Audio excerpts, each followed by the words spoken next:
teman-teman semua, apa kabarnya hari ini? Semoga selalu sehat ya. Bertemu lagi dengan Rotasi, ruang obrolan tisi-tisi. Ngobrol asik, dapat inspirasi. Bareng aku, Gian Erisna dan Kak Diantri Atmawati, mahasiswi STIE Taman Siswa Banjarnegara. Kita akan mengulik sesuatu hal yang sangat menarik dan tentu saja menghibur para penggemar sekalian. Memberikan kehangatan dan kenyamanan adalah sebuah keluarga yang banyak diimpikan oleh banyak orang, atau singkatnya sering kita sebut sebagai keluarga yang harmonis, dan lebih sering disebut sebagai keluarga cemara. Nah, kali ini kita akan membicarakan mengenai sebuah keluarga cemara. Apa sih keluarga cemara? Yuk simak lebih lanjut, stay tune sampai akhir ya teman-teman. Oke, keluarga cemara ya kak. Sebelumnya, apa kabar nih Kak Dian? Lama gak berjumpa ya Kak? Baik dong Kak Gian. Kak Gian apa kabar? Lama gak ketemu ya kita? Baik. Sekarang kita lagi di Aula STIE Taman Siswa Banjarnegara ya Kak Dian. Nah, balik lagi ke topik kita kali ini, yaitu tentang keluarga cemara nih Kak. Nah, ngomongin tentang keluarga atau bisa disebut rumah ternyaman gitu kan, pasti gak jauh-jauh dari yang namanya keluarga, teman maupun pasangan gitu. Nah, dari ketiga opsi ini, menurut Kak Dian mana sih yang lebih Kak Dian jadikan sebagai rumah gitu? Oke, jadi kalau menurut aku rumah ternyaman itu ya keluarga. Karena bagaimanapun keadaan kita pasti akan kembali lagi ke keluarga gitu ya. Nah, lagi pula meskipun mereka atau keluarga kita itu belum bisa dijadikan sebagai rumah ternyaman, tapi setidaknya kita itu bermula atau berasal dari sebuah keluarga. Jadi entah apapun itu keadaannya nanti, rumah ternyaman buat aku ya tetap keluarga. Betul, setuju. Aku kalau dari Kak Gian nih, rumah ternyaman itu berupa keluarga, pasangan, atau teman? Oke, tentu saja keluarga sih Kak, sama seperti Kak Dian. Karena menurutku definisi keluarga itu tempat di mana kita bisa bercerita apapun itu gitu, dan tempat di mana kita bisa pulang walaupun sejauh apa kita pergi gitu. Ya seperti di penggalan lirik lagu Keluarga Cemara Kak, bahwa harta yang paling berharga adalah keluarga. Setuju gak Kak? Setuju banget. Keluarga itu nomor satu di hati. Iya gitu. Jadi kayak apapun yang kita butuhkan pasti keluarga ada gitu ya Kak. Apapun keadaannya gitu ya. Yes, betul banget. Nah, jadi itu kita akan membahas beberapa NGL yang sudah dikirimkan oleh Sobat Tisi-Tisi nih. Nah, ada salah satu Sobat Tisi-Tisi yang menuliskan dia itu kalau lagi capek pengennya pulang, tapi kalau udah di rumah itu dia masih butuh tempat buat pulang lah. Jadi menurut Kak Gian itu gimana nih Sobat Tisi-Tisi kita nih? Menurutku yang perlu diingat, definisi rumah setiap orang tuh kan pasti berbeda-beda ya Kak Dian. Dan buat kalian yang ngerasa rumah tidak lagi bisa dijadikan sebagai tempat untuk pulang, mungkin teman-teman belum paham sih arti dari rumah yang sebenarnya tuh seperti apa gitu. Karena kan banyak yang bilang juga ya Kak Dian kalau rumah itu gak selalu tentang bangunan gitu. Bisa jadi rumah yang kita tuju itu tentang orang, dalam arti misal sahabat, teman, maupun pasangan. Betul banget. Jadi gak melulu tentang bangunan, tapi bisa juga tentang orang gitu. Pahami dulu rumah yang kalian inginkan itu seperti apa gitu. Kalau menurut Kak Dian?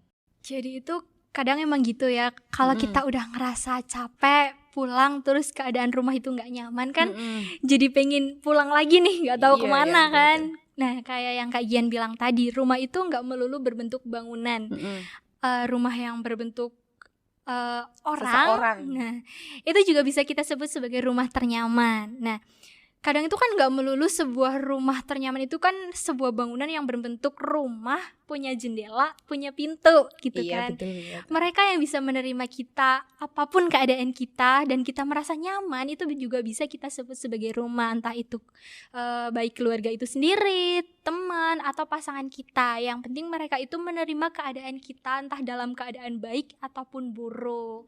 Nah, selama mereka bisa menjadi rumah ternyaman kita, kenapa enggak gitu kan. Jadi intinya definisi rumah masing-masing orang ya berbeda-beda gitu ya Kak. Nah, ngomongin tentang rumah, ini juga ada Sobat NGL yang dia itu cerita kalau nggak suka ketika kumpul keluarga nih Kak katanya. Nggak suka kumpul-kumpul. Iya, nggak suka kumpul keluarga. Nah, di keluarganya Kak Dian ada nggak sih kumpul-kumpul keluarga gitu? Ada nggak Kak?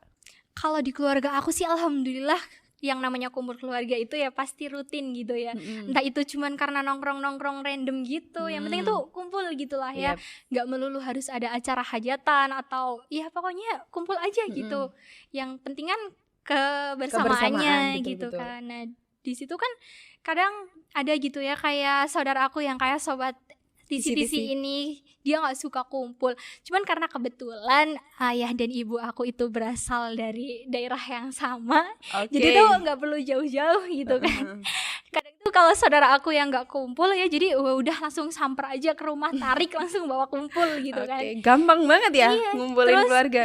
Kalau ada yang di luar kota atau di luar daerah itulah baru kadang kita tuh ngelakuin video call bareng-bareng. Yang penting kan bisa tetap bareng-bareng kebersamaannya itu sendiri gitu. Nah kalau kayak Gian nih ngadepin seseorang yang gak suka kumpul keluarga ini gimana Kak? Oke, sebelumnya di keluargaku juga sama sih Kak. Ada acara rutinan gitu kayak ya sekitar 3-4 bulan sekali itu ada perkumpulan keluarga. Karena tadi kan kalau Kak Dian kan deket ya, kalau keluargaku tuh jauh-jauh, jadi perlu waktu untuk mempertemukan keluarga bersama gitu kayak reuni gitu berarti ya Kak. Betul-betul. Dan menurutku buat teman-teman yang nggak suka kumpul keluarga, apalagi biasanya kan anak milenial zaman sekarang ya Kak, nganggap bahwa pertemuan keluarga itu ngebosenin gitu. Padahal nggak selamanya kumpul keluarga itu ngebosenin, nggak sih Kak? Iya, apalagi kalau kita bisa ketemu saudara yang lama nggak ketemu gitu kan. Iya betul. Jadi biar nggak canggung aja gitu kalau ketemu bareng gitu. Jadi tipsnya lebih ke biasain dulu sih untuk ikut acara tersebut. Nanti lama-kelamaan pelan-pelan juga akan kerasa manfaat dari family gathering ini gitu ya Kak. Iya benar. Gitu Kak. Nah terus lanjut ya Kak. Ya lanjut nih ya. Sebenarnya kalau ngomongin kumpul keluarga gitu kan bisa ngebuat bonding kita sama keluarga kita itu kan jadi tambah kuat. Terus gimana ya, kayak jadi lebih gampang gitu memunculkan sebuah vibes yang positif antar keluarga gitu kan ya. Nah tapi ada nih sobat TC aku bacain ya Kak. Dia itu keluarganya itu udah baik. Jadi kayak keluarga Cemara yang kita bahas kali ini nih, jarang ada permasalahan dan udah saling support satu sama lain. Cuman dia itu ngerasain sebuah pressure atau tekanan dari orang tuanya. Karena ya itu tadi, keluarga yang harmonis terkadang kan mengharapkan sesuatu hal yang baik juga lah. Itu tuh menjadi tekanan tersendiri buat sobat TC. Nah kalau menurut Kak Gian, cara atau gimana sih biar sobat TC ini gak ngerasain pressure itu lagi? Oke, wah aku banget nih Kak. Aku banget. Sebenarnya setiap anak tuh kan pasti pernah ya ngerasain under pressure gitu atas ekspektasi orang tua terhadap kita gitu. Dan mungkin menurutku orang tua menganggap seperti itu karena mereka pengennya ya anaknya lebih sukses daripada mereka, jadi lebih gitu. baik gitu.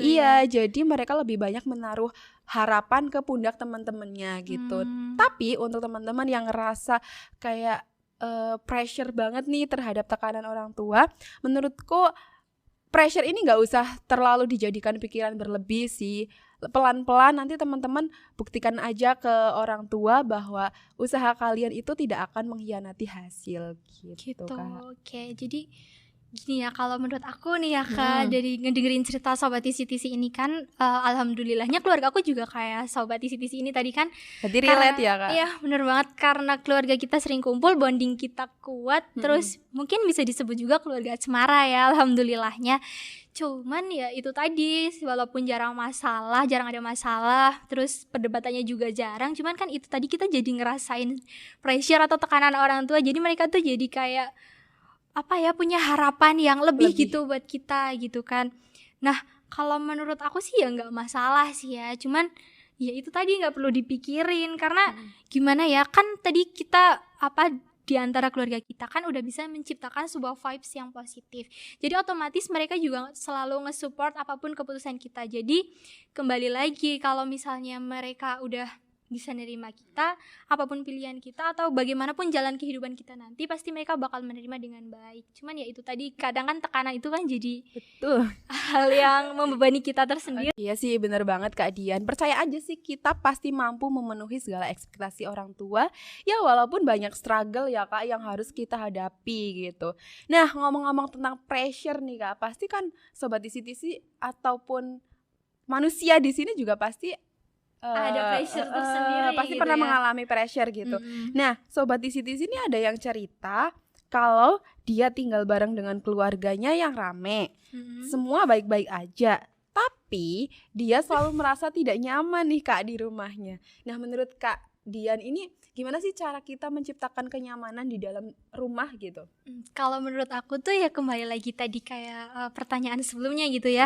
Perbanyak aja gitu kumpul-kumpul keluarga. Jadi itu kan saat kumpul keluarga itu otomatis kita kan berkomunikasi sama keluarga kita lainnya gitu ya. Gak cuman keluarga yang jauh, tapi keluarga inti kita juga yang biasa serumah sama kita itu kan pasti juga jadi banyak ngobrol gitu kan. Nah, dari situ itu kita bisa menciptakan sebuah rasa kenyamanan dan keamanan yang paling penting itu. Jadi ketika kita bisa mengkomunikasikan sesuatu hal dengan baik, kita pasti otomatis juga bisa ngejalin hubungan yang baik gitu kan. Dengan keluarga itu yang paling penting gitu kan. Nah, kalau menurut Kak Gian nih selain komunikasi, apalagi nih Kak? Sebenarnya cerita ini nyambung ya Kak dari cerita yang tadi gitu. Perkara rumah yang tidak selalu nyaman seperti yang kita bayangkan gitu. Nah, menurutku apa ya? Yang pertama ya pasti komunikasi. Kalau komunikasi kita sudah bagus dengan orang tua, pasti kenyamanan itu akan terbentuk gitu. Karena menurutku ya Kak, sebuah kenyamanan itu tidak bisa kita cari, tapi kita bentuk gitu. Kita ciptain sendiri. Kita ciptain sendiri, karena aku sudah mencoba untuk membentuk kenyamanan tersebut itu melalui komunikasi dengan orang tua, dengan keluarga gitu. Jangan sampai putus, karena biasanya komunikasi ini tuh yang menjadi jembatan antara kita dengan orang tua gitu. Jadi jangan malu untuk cerita apapun itu ke orang tua ataupun ke keluarga gitu, karena bisa jadi apa yang kita butuhkan tuh orang tua yang lebih paham gitu Kak. Oke. Nah, di sini ada sobat TC yang cerita agak sedih sih sebenarnya ya. Gimana ya ceritanya. Jadi itu dia berasal dari salah satu keluarga yang broken home gitu. Nah, jadi tuh kedua orang tuanya sudah berkeluarga sendiri-sendiri. Namun dia tuh kayak menginginkan satu hal yang kayak pengen nih kumpul lagi gitu kan. Ada juga beberapa orang yang mendukung dia, ayo dong kamu pasti bisa biar bisa kumpul lagi sama keluarga. Cuman kan karena kedua orang tuanya ini sudah berkeluarga masing-masing, jadi dia itu jadi mengalami tekanan tersendiri gitu. Nah, menurut Kak Gian nih dari cerita sobat TC ini tuh gimana ya Kak? Oke, ngomongin soal broken home ya Kak Dian, aku gak banyak tanggapan sih soal ini, karena aku rasa semua anak di dunia ini tuh gak mau berada di keluarga yang seperti itu gitu. Tapi buat kalian yang sedang berada di rumah yang gak lagi utuh, aku cuma mau bilang ke kalian bahwa kalian itu hebat banget. Udah mau berusaha jadi center untuk diri kalian sendiri, udah mau berusaha untuk jadi penerang jalan kalian sendiri. Dan aku harap kalian bisa menemukan orang baru yang bisa terus bertahan, terus menetap, dan terus memberikan kasih sayang kepada kalian, walau kasih sayang itu tidak kalian dapat dari seorang ayah maupun seorang ibu. Gitu Kak, kalau dari Kak Dian. Nah, kalau menurut aku sebenarnya broken home itu bukan aib ya Kak, karena nggak ada satupun anak yang terlahir di dunia ini bisa memilih mau dilahirkan dalam keluarga yang seperti apa. Cuman itu kembali lagi ke kayak yang Kak Gian bilang, gimana mereka bisa bertahan itu udah luar biasa banget gitu kan ya.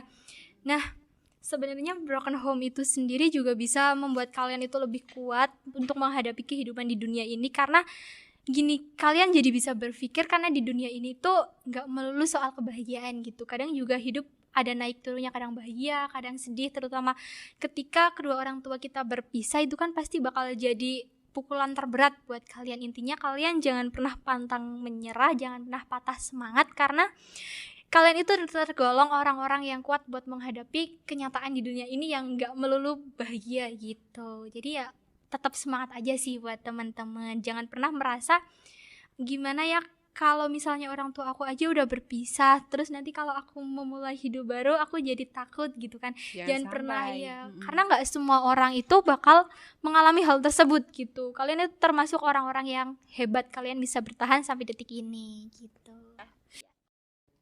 Oke, yang terakhir nih Kak Dian, coba dong kasih quotes atau pesan untuk sobat TC-TC di rumah. Oke, dari aku ada sedikit quotes buat sobat TC-TC yang udah menyaksikan kita dari awal nih Kak ya. Meski rumahmu retak, jangan biarkan hatimu patah. Biarkan pengalaman membentuk dirimu yang tak tergoyah. Nah, dari Kak Gian sendiri ada pesan atau quotes atau enggak? Oke, dari aku, jalan yang jauh jangan lupa pulang. Yang perlu diingat, mau jauh apapun kita pergi, mau jauh apapun kita berlari, rumah itu akan selalu menjadi tempat untuk kita kembali. Gitu Kak, oke. Thanks a lot untuk teman-teman yang sudah setia mendengarkan Rotasi.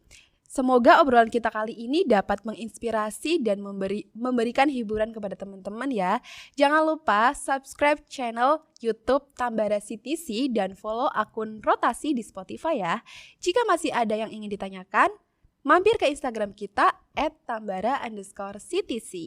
Nah, buat teman-teman yang punya ide buat konten kita selanjutnya, kalian juga bisa DM ke kita lewat akun Instagram kita di @tambara_CTC. Nah, di depan kita ada buletin kita. Nah, buat teman-teman yang mau order bisa banget langsung DM ke Instagram kita @tambara_CTC. Di situ juga tertera kontak person yang bisa teman-teman hubungi buat memesan buletin kita. Nah, jangan lupa intinya itu selalu pantengin Instagram kita karena di situ ada hal-hal baru yang pastinya akan mengejutkan teman-teman. Oke, terima kasih teman-teman yang sudah mendengarkan episode 9 Rotasi. See you on the next episode. Bye-bye.